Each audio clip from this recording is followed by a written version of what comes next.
बाढ़ का तो स्थिति खराब है, फिलहाल तो सब चीज़ दहिया गया। किसान को भी घटा हुआ होगा। पूरा क्या हुआ पूरे धान दह गया है? पूरे धान के बिछड़ा खत्म हो गया। ये पानी के नदी जाएगा न तो एगो धान बचेगा नहीं। वर्षा के पानी से बढ़िया रहता था। बाढ़ के लेकर यहाँ स्थिति यही है सर कि देख रहे हैं यहाँ खाड़ हो गया है। धान हाइब्रिड कुल लगाए थे हम लोग मोल्ला के, उसके बाद अब तो धान पूरा डूब गया, इस बिचड़ा सब खत्म हो गया, मूंग भी नुकसान हो गया।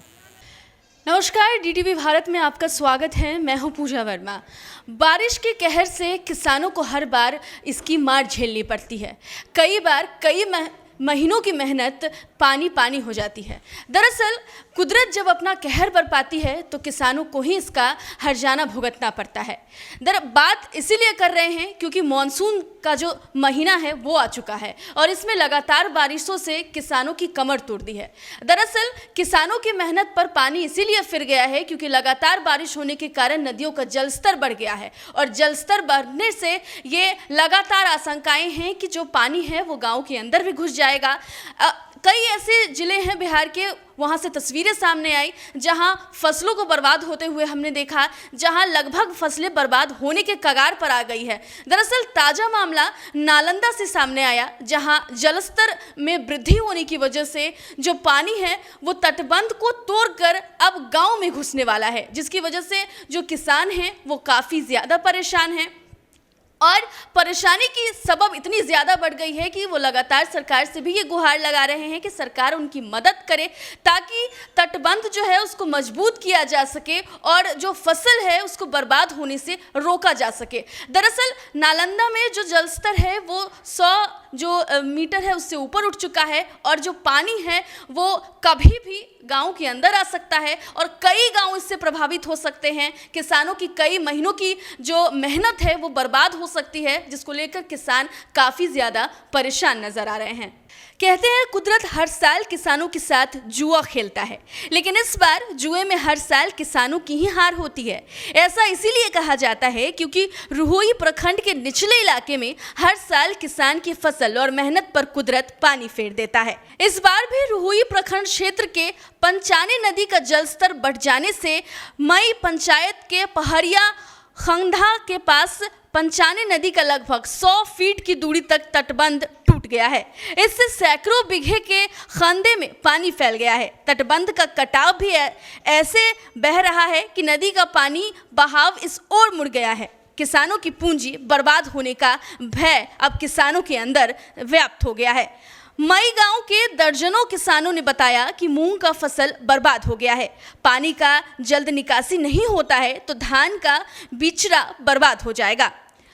फरीदा गांव निवासी कौशलेंद्र कुमार ने बताया कि 500 रुपये खरीद कर धान का बिचड़ा लगाए थे। तटबंध टूटने से सभी फसल नष्ट हो गए। इस तटबंध के टूटने से माई फरीदा, मथुरापुर, सैदी, इंदवास, लोहरम चौक और कई गांवों के खांदे नदी के पानी में प्रभावित हो गए हैं। जल्दी यदि पानी की रफ्तार कम नहीं हुई या तटबंध को मजबूत नहीं किया गया तो हजारों बीघों में फैले खेत के फसलें बर्बाद हो जाएंगी। ऊपर से मजबूत दिखने वाले ये तटबंध अंदर से शायद कमज़ोर हैं। रविवार को इस तटबंध के अंदर से नदी का पानी खेतों की ओर बहने लगा था, लेकिन समय रहते इसका समाधान का प्रयास किया गया। लेकिन ये भी तय है कि नदी का तेज से जलस्तर बढ़ना और इनकार नहीं किया जा सकता कि इससे बाढ़ की आशंका और फसलों की बर्बादी की आशंका बढ़ गई है। रुहुई गांव के गोढ़ा खांदा और अहरा खांदा में नदी से पानी लगातार खेतों में बह रही है। अहरा खांदा से गोढ़ा खांदा में पुलिया रास्ते से पानी जमा हो रहा है। खास बात यह है कि इस गोढ़ा खांदा के पानी का निकासी नहीं हो रहा है। हर साल ज़्यादा पानी रहने से इस खांदे में लगे फसल तो बर्बाद होते ही रहते हैं। इसके समाधान के लिए ना तो किसानों के लिए कुछ किया गया, ना ही प्रशासन की तरफ से कोई मदद की जा सकी। बाढ़ जैसी स्थिति उत्पन्न होने जा रही है, बावजूद अभी तक रुहुई प्रखंड में नाव की व्यवस्था नहीं की गई है। सारी व्यवस्था हर साल की तरह इस साल भी बाढ़ आने के बाद ही की जाएगी। पांचने का जलस्तर बढ़ने के बावजूद से ओवरफ्लो होने के कारण तटबंध टूटा है। विभाग मुस्तैदी के साथ तटबंध मरम्मत का कार्य किया जा रहा है, लेकिन किसानों को डर है कि कहीं इस बाढ़ में उनकी फसलें बर्बाद न हो जाए। लगातार किसान अब इस बात को लेकर परेशान हैं कि अगर उनकी तटबंध का मरम्मत नहीं किया जाता है तो उनकी मेहनत बर्बाद हो जाएगी। अब देखना ये होगा कि सरकार किसानों की इस फरियाद को कब तक सुनती है। क्या हर साल किसान इसी तरीके से फसलों की बर्बादी की मार झेलते रहेंगे? हालांकि अब समय रहते प्रशासन इसको लेकर क्या कुछ कदम उठाती है, देखना दिलचस्प होगा। फिलहाल इतना ही। नमस्कार।